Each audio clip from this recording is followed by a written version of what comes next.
राहुल जी जो है अकेला है जो कि मोदी की आंख में आंख डाल के बात कर रहे हैं। आपको यहाँ लगता है डेमोक्रेसी है?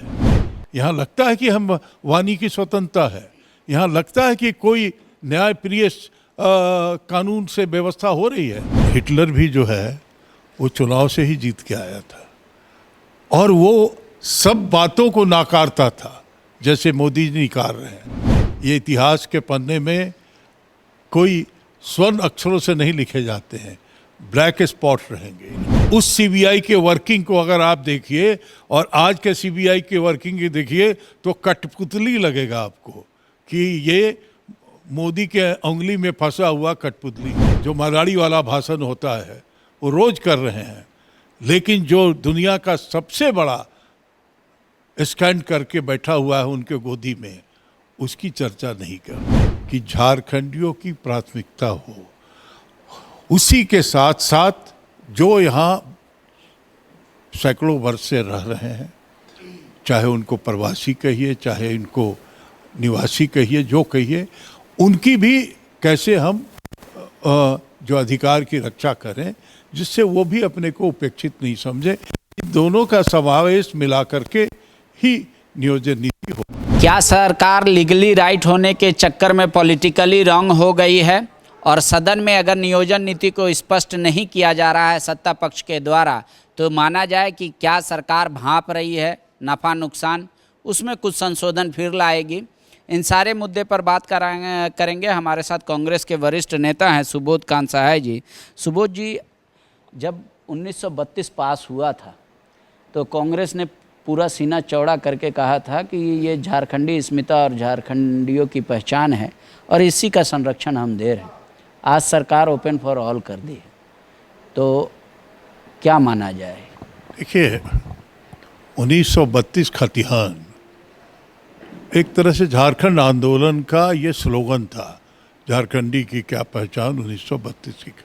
वो उस सम्मान को दिया गया है और उस सम्मान के पीछे जो स्पिरिट है, जो उसके पीछे सोच है कि झारखंडियों का उपेक्षा जो होता रहा है इतने साल में, उसको कैसे समावेश करें और वैसे कैसे उनको हम उसका बेनिफिट दे, फायदा दिलाएं। ये मूल मंत्र यही है। इसकी भाषा चाहे आपको जो समझ में आए। आज जब बात हो रही है कि नियोजन नीति में एक ही है ना कि झारखंड का बेटा बेटी को हमको प्राथमिकता मिले, यही लेकर के उन्होंने बनाया भी था और उसके बाद हाई कोर्ट ने उसको अपने तरीके से देख करके रिजेक्ट किया। गवर्नर ने भी कहा कि साहब इसमें देखिए। तो अगर आज एक लेके आए हैं और आपको लगता है, मुझे नहीं पता है कि हाउस का क्या प्रोसीडिंग हुआ है, मैं नहीं जानता हूँ, लेकिन इस पे अगर वाद संवाद हो जाए और भी तो क्या बुरा है? सरकार नहीं चाह रही है, विपक्ष तो मांग कर रहा है, सत्ता पक्ष के लोग अभी तक रख नहीं रहे, कह रहे हैं हमको प्रश्नकाल करना है, हमको वाद विवाद बजट पे करना है और पटल पे नहीं है।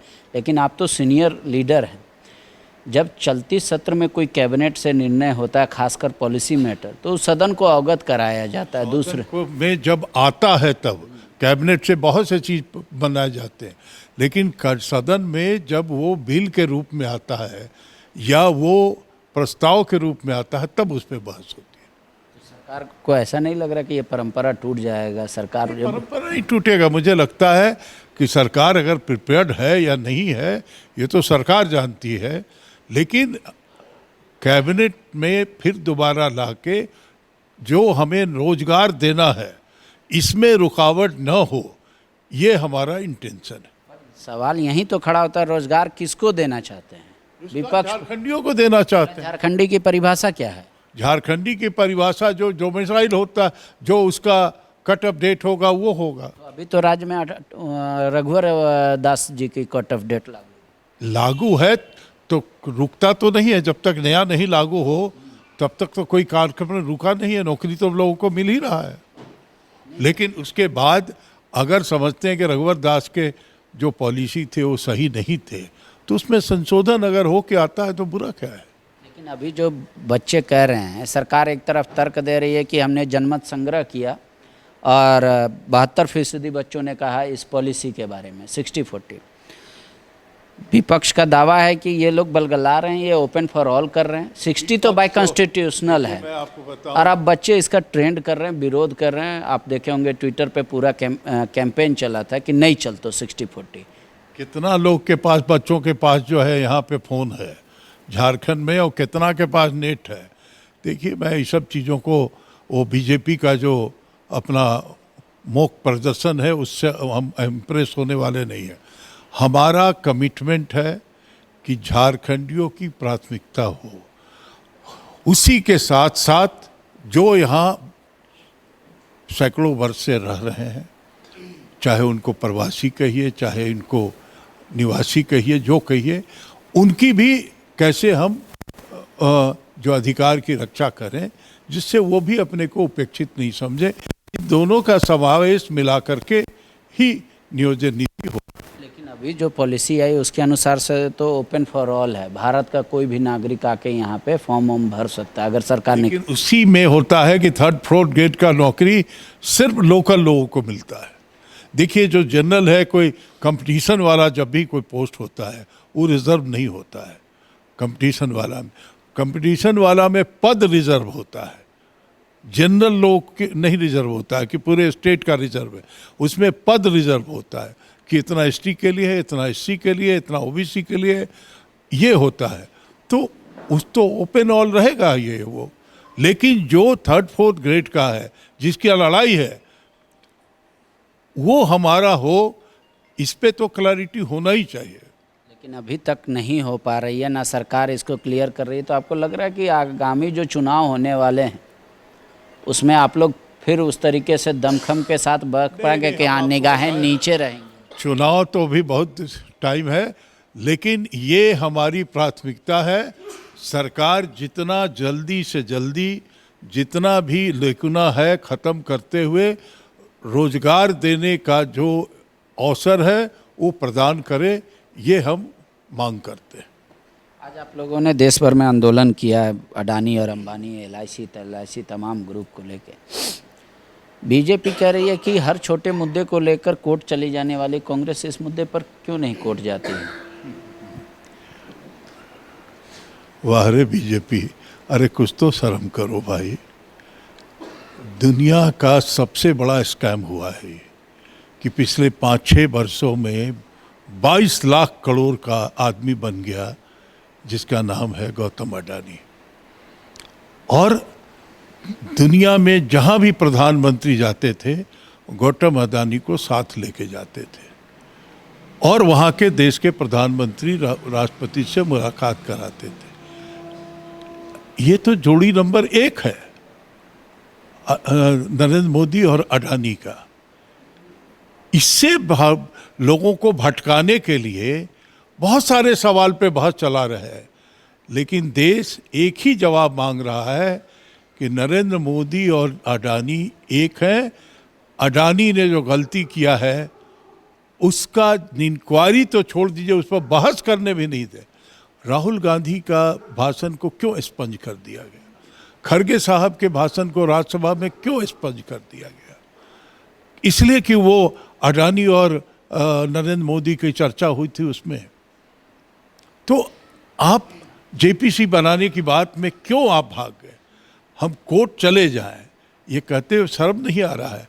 पूरा भ्रष्टाचार पे कहानी रोज भाषण कर रहे हैं, जो मराठी वाला भाषण होता है वो रोज कर रहे हैं, लेकिन जो दुनिया का सबसे बड़ा स्कैंड करके बैठा हुआ है उनके गोदी में, उसकी चर्चा नहीं कर रहे हैं। आप कह रहे हैं कि राहुल जी का स्पंज कर दिया गया, खड़गे साहब का स्पंज कर दिया गया, लेकिन राहुल जी के एक बयान को स्वयं देश के प्रधानमंत्री घूम घूम के बता रहे हैं कि लंदन में डेमोक्रेसी पे ऐसे कह दिया। लंदन पे डेमोक्रेसी पे नहीं, दुनिया में लोग जानते हैं राहुल जी जो है अकेला है जो कि मोदी की आंख में आंख डाल के बात कर रहे हैं।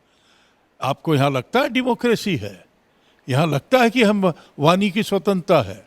यहाँ लगता है कि कोई न्यायप्रिय कानून से व्यवस्था हो रही है?